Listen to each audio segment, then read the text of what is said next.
Namatay na magkasintahan, ikinasal sa araw ng kanilang libing. Malungkot ang naging wakas ng pag-iibigan ng magkasintahan na sina Bernard de Mesa Jr., 22, mas kilala bilang BJ, at Micaela Perel, 20, na mas kilala bilang McKay.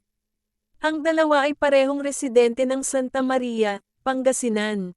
Nasawi ang magkasintahan matapos maaksidente sakay ng motorsiklo sa Barangay Pilar sa kanilang lugar. Galing ang dalawa sa dinaluhang birthday party. Sa ulat ng Santa Maria Police, madulas ang kalsada noong July 30, 2023, kung kailan nangyari ang aksidente. Noong araw na iyon, birthday rin ni BJ.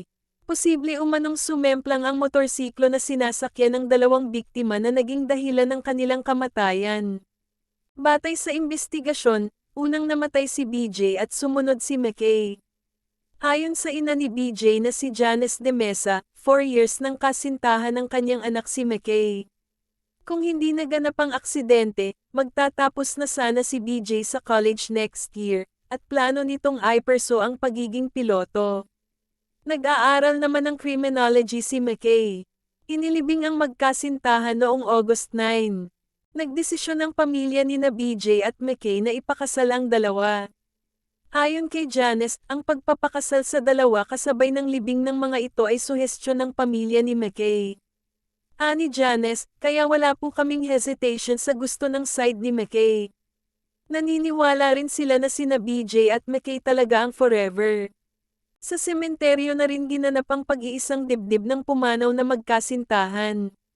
Isang pastor ang nag-officiate dahil hindi pinayagan ng simbahang Katoliko na ikasal ang dalawa.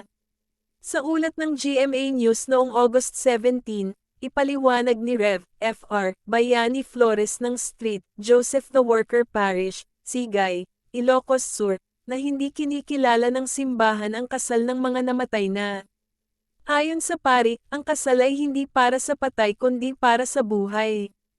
Ang kasal kasi, need ng consent ng bawat isa kasi tatanungin sila.